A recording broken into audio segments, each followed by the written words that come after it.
You ready? Yeah. All right, Samantha, here we go. All right. So 5, 4, 3, 2, and 1. All right, folks, welcome back to the podcast. Very excited to have as my guest today, Samantha Penrod. Samantha, welcome.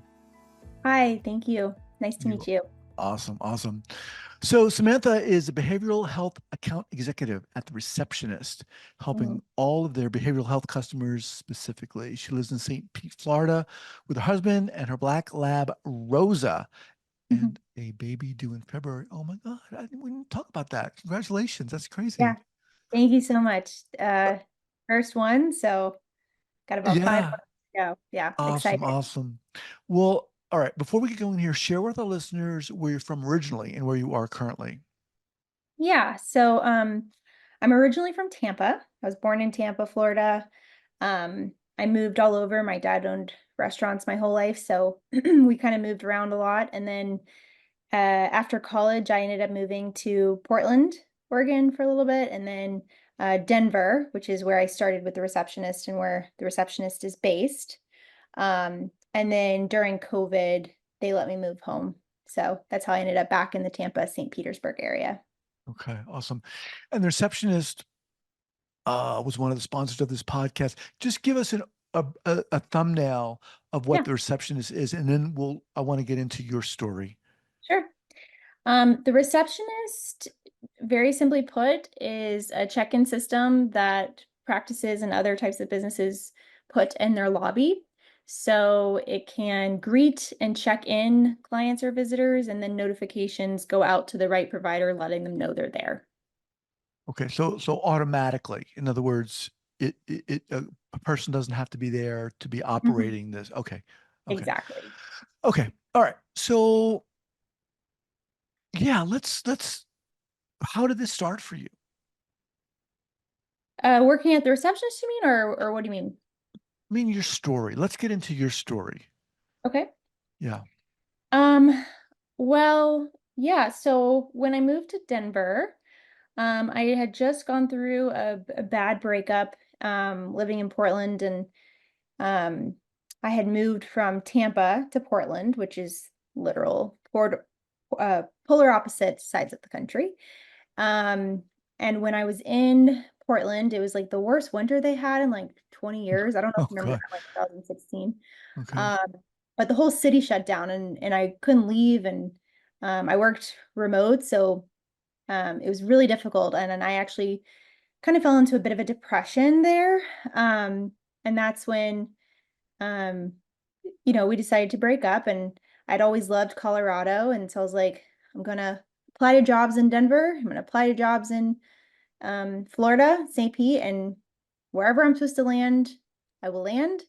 And that was 7 years ago, and I've been with the receptionist since. What kind of work were you looking for? I've always been an entrepreneur in some format.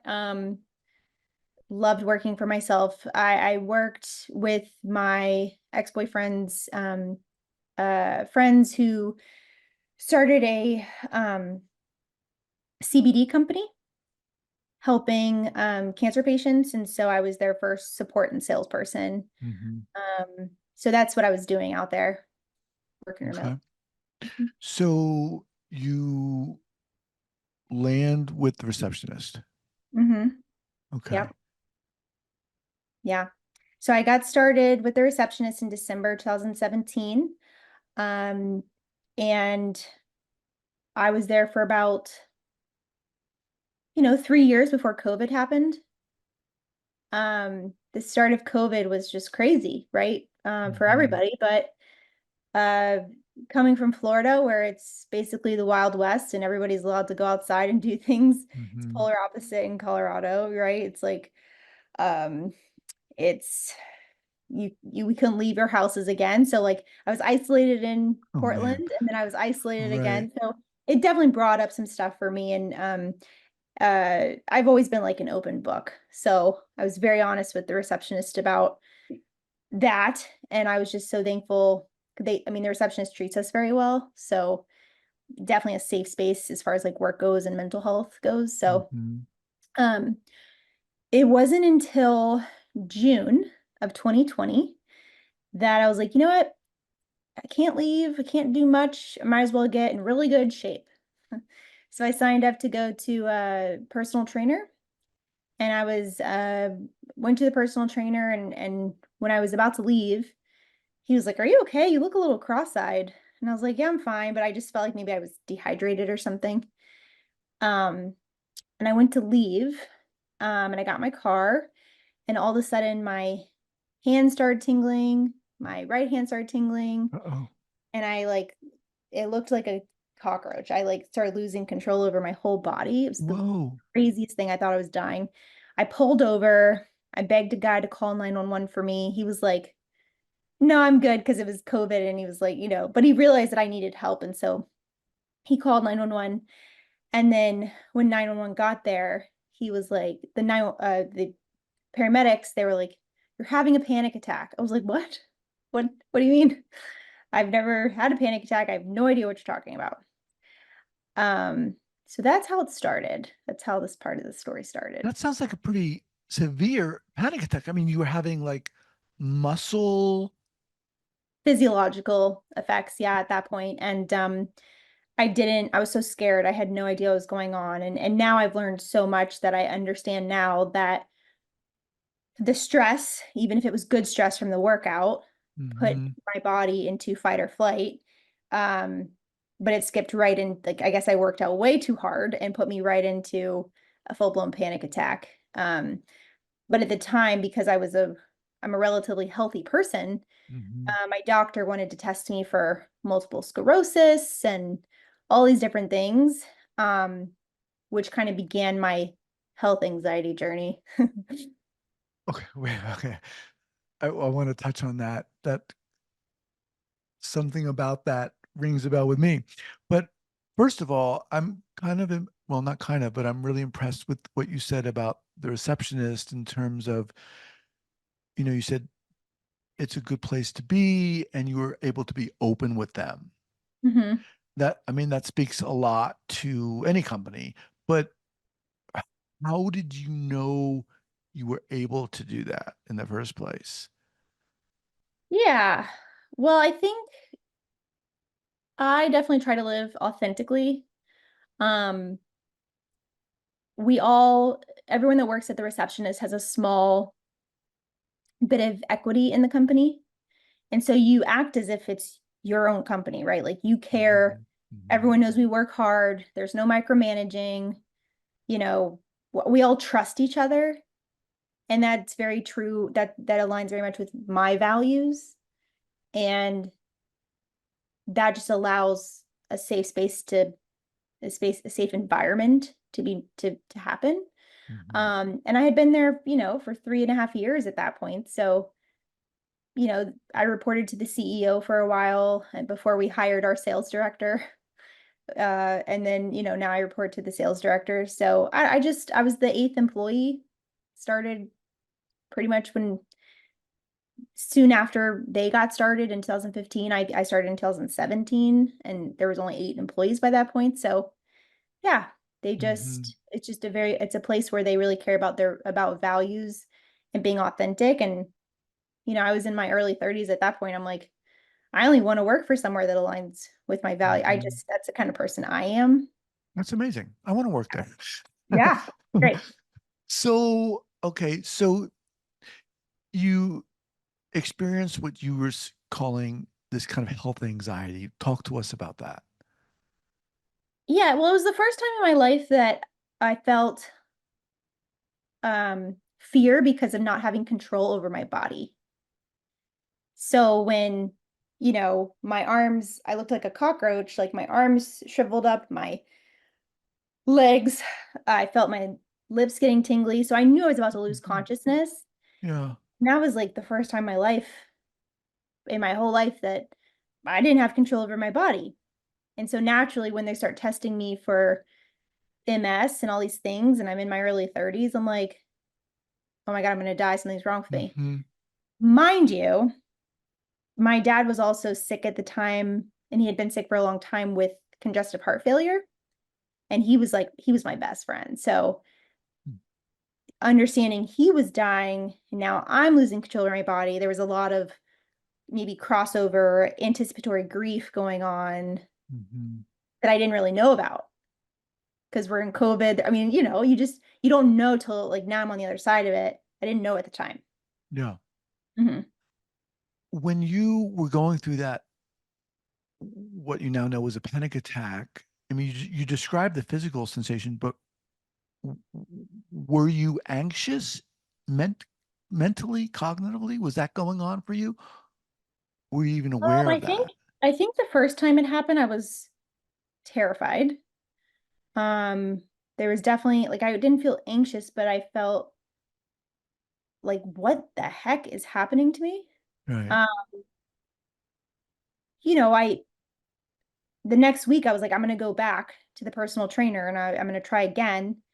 And it happened again. So that's when I was Oh, like, but not as bad. But I was okay. on my way home and had to pull over. And a cop happened to be behind me and he was like, here's some crackers. He was really nice and he helped me. Um, but that's when I was like, okay, maybe I need to go see a neurologist. Like I need to figure this out. So what did they say? It was just panic attack caused No, the secondary thing to about extreme working out or something? no, the thing that's amazing is that healthcare, and maybe it's different, right? Like again, I'm in Florida. I think different parts of the country are different. But at the time, the healthcare wants to fix you by your symptoms, and they're not Mm, necessarily taking in the trauma or PTSD or um, what's going on in your personal life, how are you emotionally side of mhm, things. So, mhm, like, there wasn't really talk in my, even though I loved my doctor but like in their practice, there wasn't like this could be a physiological effect of stress in your life, mhm, right? Like they wanted to figure out, and at the time I thought, yeah, like I must have something wrong with me because I am not, this has never happened before. I hadn't learned this yet. So a lot of my tests came back normal. And then you're like, what's wrong? Like right. nothing's coming back like anything's wrong, which is great. But at the same time, it's like, well, I'm not making this up. And I know for a fact there's so many other people in the world that deal with exactly that. Mhm, Um, so to continue the story, I moved on. I did my best to move on, but I was like hyper aware of looking at my like Apple Watch and seeing how high my heart rate was. They thought I had POTS. I thought maybe it was because the altitude in Colorado and me growing up on the beach. Hmm. Yeah. So then November, so that was June when the first panic attack happened. In November, the night before Thanksgiving, I didn't get, we have a big Thanksgiving every year in North Carolina. Um, mhm. and again, my dad was sick, but because of COVID and everything, no one flew home. So I Right. was in Colorado and I was really sad, probably subconsciously, to not be going home. Um, and so I went to sleep, and about an hour into sleep the night before Thanksgiving, I woke up. I had a sharp shooting stomach pain. I saw a black flash, boom, right into a panic attack. My legs started shaking. My arms did the thing again. And I was like, call 911. I called 911. Um, they came and I was like, just take me to the hospital. I don't care. Like, I'm terrified. I'm Yeah. terrified. So as soon as I get in the ambulance, I was around safety, right? So I started feeling safe immediately. And I was like, wow, this is crazy. Like I was asleep. Like I didn't, this is crazy. Um, so that next morning was the morning that I realized that I might need help. Hmm. Can I just pause for a second? I just want to say that I am so like am I don't want to say impressed, but inspired and kind of in awe that you coming on here and sharing this story, and being as vulnerable and open. I mean, come on, it takes a lot of friggin' guts to do that. And it just speaks to how I think really strong you are as a person. I just want to say that. Oh, thanks, Yeah. Guy. No, I'm serious. It really does. So go, please continue. Yeah, so that next morning I woke up and it was Thanksgiving. Um, my main doctor prescribed me, she had prescribed me a little bit of Xanax, and so she's like, if you feel panicky or whatever, just, take one of these very small dose. But at this point, like I wanted to go on a hike that day with my friends, and I made them turn the car around because I didn't have the Xanax, and it was because I was fear was leading me, right? And so that's when I realized, like I had a conversation with my friends there, saying, I think I either need to fly home and spend some time at home, or I need help because I cannot live like this. This is not who I am. I don't want to live in fear. And I started kind of thinking about it and brainstorming and realized that my one of my best friends from Colorado, her mom had gone to a residential treatment center um, in Arizona for depression. And so I ended up calling her and just like picking her brain.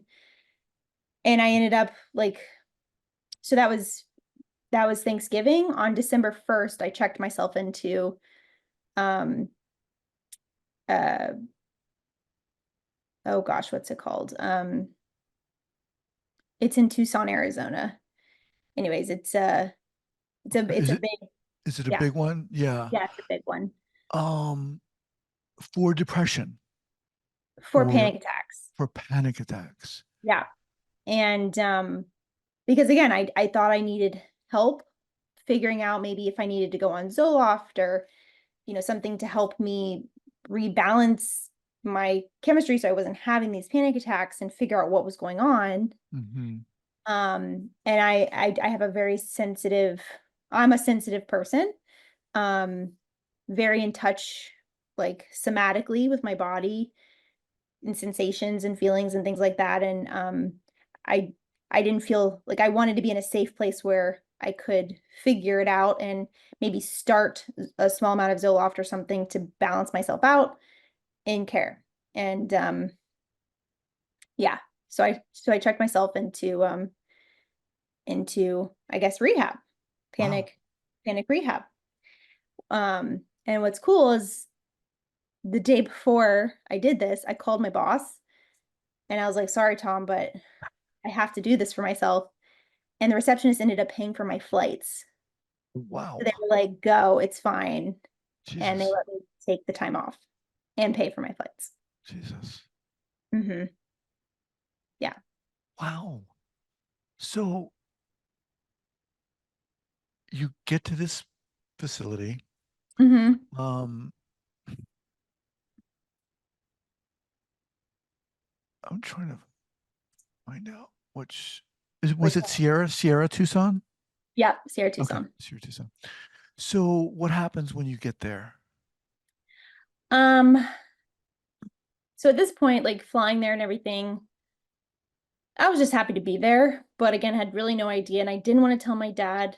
Um, Something I kind of failed to mention was, I think in November, earlier in the month, um, hospice had been called in and they said he had about like maybe a month to 3 months to live. But at the time, like me telling the story even, I didn't connect the dots at all, like as far as panic and anything about family and grief going on. So I got there December 1st. When you check into, Up to this point, had you seen any type of therapist? yeah, Okay. talk therapy for sure. Helpful at all? Yeah, but um I don't think talk therapy does it for me. I just didn't know what other kind of therapies were out there yet. Okay. Mhm. So so I get there December 1st. I They put you in like a I don't want to, it's not like a psych ward, but kind of is where they just like make sure you're stable because they don't know who you are and they don't Mm-hmm. know what your situation is. And there's people coming in for, alcohol, drugs, depression, all kinds of things, really. Mm-hmm. So you go there first, they get to know you. And then once you basically pass or you're stable enough, then they let you go into, they assign you like housing, and then you go actually into the program where you go to see different therapists, which I can go into different Mm-hmm. types of therapy. And they also had a naturopathic program, Mm-hmm. which honestly changed my life. The naturopathic Wow. program changed my life. So I think it was like 2 days I was in the first part, and then they assigned me, and I didn't want to tell my dad what was going on. I didn't want him to worry, but he had my location. And so he's like, what are you doing? And I was like, I'm on a health retreat. I just didn't Mm-hmm. want to freak him out. Were you going in there, excuse me, Samantha, were you going in there for a month? What were your thoughts or Yeah, plans? a month is what insurance covered. I did pay a bit out of pocket, but like not nearly what it is to pay without insurance. So, Okay. um, yeah, I thought 30 days. Okay. So you do that and you discover this naturopathic path. I'm really curious Well, to hear about yeah. that. Yeah. So basically it's like camp. Honestly, I think everyone should go to rehab. I think rehab should be in corporations. Like, I think I know rehab kind of has a negative connotation, but I think it would be healthy for everyone to go to Hmm. rehab based on what I learned in my experience. So, um, they give you get checked into a room. They give you a schedule, and so you see a therapist one-on-one. You go to group therapy, EMDR, somatic experiencing, Wow. and then you have a rotation of equine therapy. So like horse therapy that you might do it like once a week. Hmm. Um, and then they have like yoga. And then I paid additional for the naturopathic part where you get the body work part of it. So acupuncture, um, Tai Chi, um, uh, cranial sacral massages, all different types of massages. And then they also do blood work and see what's off and figure out how your trauma or stress is associated with your blood work, Hmm. and then help you figure that out, Hmm. which I just thought was the coolest thing because I had just gone to my doctor's office and stuff like back in Colorado, and no one could figure out what was wrong with me, and no one was looking at like the trauma side or the emotional side of it. So now I'm Hmm. in a place where they're looking at that. Hmm. And I was just in, like we talked about, like just doing talk therapy, and now I'm exposed to all these different types of therapies, right? Hmm. So about weekend to the program, um my mom tells me that my dad fell. My dad was a really big tough guy. He was a Marine in Vietnam. He was a race car driver. He owned restaurants my whole life. Like Oh. cool, like really, he was such a cool guy. So when he falls, I'm like, okay, I think I need to tell him. Um, so I say, Dad, I send him a text, and he's like, just let me know you're okay. I'm like, Dad, I'm okay. I was like, I checked myself into rehab because I have been having panic attacks, and I just didn't want you to worry, but I'm okay. And he told me how proud of me he was and Mm. my resolve, and that it was going to be the best money I ever spent. And so I felt so much better at that point. But at that point, he started declining quickly. He fell again. Um, so now I'm kind of realizing I'm not just there for panic attacks, that my dad's about to die, and I'm also there for grief. Hmm. And I got lucky because they had their grief therapist um on the payroll. There was like he's one of the top 3 grief therapists in the country. And so at this point I'm like, I'm right where I'm supposed to be. um I had FaceTimed my mom, and she showed me my dad and stuff, but he wasn't awake. um so yeah, I I got there December 1st. My dad passed away on December 15th, and I left on New Year's Day. So it was like it was like the middle, exactly the Mhm. middle of when I was there, he passed away. No. So I truly think it all happened just the way it was supposed to. I mean, it's an incredible story of how it's easy for us not to be aware of what's going on under the surface that's causing our symptoms, the symptoms we're Hmm. experiencing. Hmm. You know, Right. it's so easy to look at a panic attack and think one thing, but and again, it's even easier for someone from the outside to look in. But oftentimes we don't take stock. We're not aware of what the hell is going on with Hmm. ourselves. Um, And it can take a lot of time to process too. mhm. Know? Like maybe I thought I understood what was going on, but maybe it takes a little longer to process than I realized. Samantha, as we kind of wind down here, can you kind of dial in on what your experience was like and what the process was like for when the people at Sierra Tucson were able to connect the dots more? You talked about the blood and maybe asking Yeah. questions about certain traumas and maybe how they were related. Well, I'm curious about that, what that looked like. Yeah. Well, I think, the talk therapy was fine. The group therapy was great because you meet all kinds of people who, all kinds of walks of life, and realizing like how beautiful their souls are, like that's why I don't really like having a negative connotation around the word rehab because Hmm. these people all had lights within them. um, Even if they were addicted to heroin or, you know, had other Right. issues, so yeah, group therapy was nice. EMDR didn't really work for me personally, but I know it did for a lot of other people, but the somatic experiencing really was what did it for me. I still well, I'm 5 months pregnant now, but I was in a lot of yoga because it's very somatic practice Hmm. afterwards. But the somatic experiencing and learning those techniques and tools, now I tell everyone about somatic experiencing and my experience there. And then the body work part of it, understanding that chemical residue is left in the body uh, from emotions.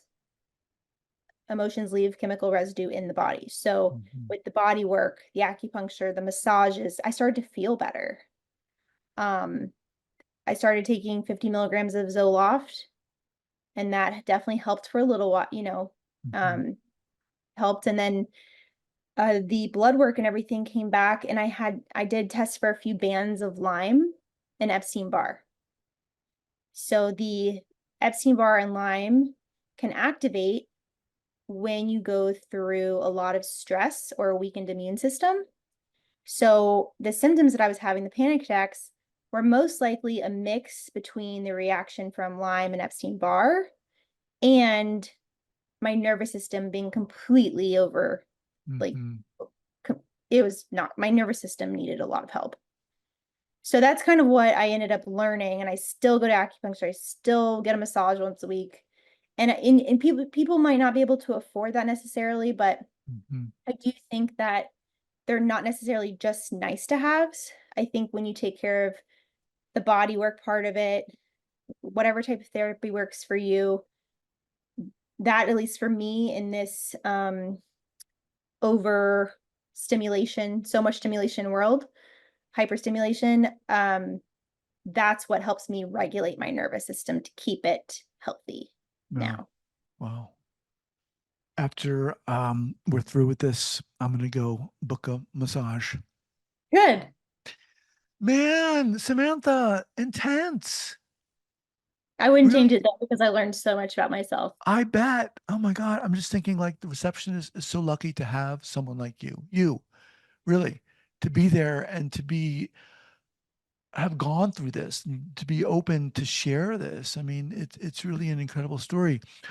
Um, wow, I want to thank you again for Yeah. doing this. Yeah.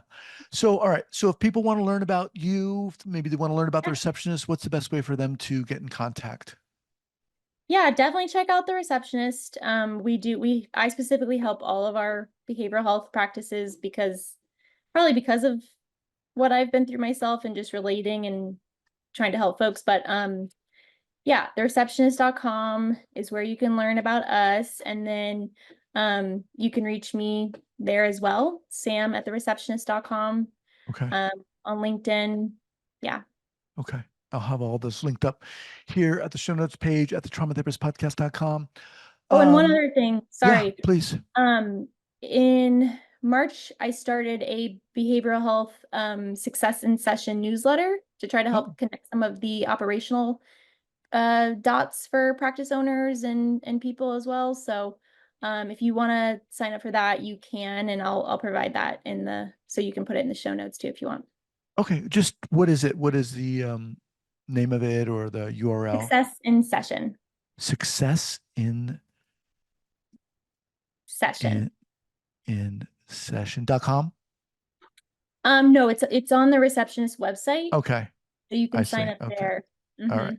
We'll link that up. And it's just a Awesome. monthly newsletter. We talked about last month, we talked about addressing the weight stigma in mental health care, taxes, the business of private practice. Yeah, just trying to help connect a lot of the dots for people doing the hard stuff to help America heal from mental health. So Definitely. Awesome. Congratulations on the baby and thank best of you. luck with that. Great Thank talking you. to you. Thank you so much. Yes. Thank you All for right. having me. Bye bye.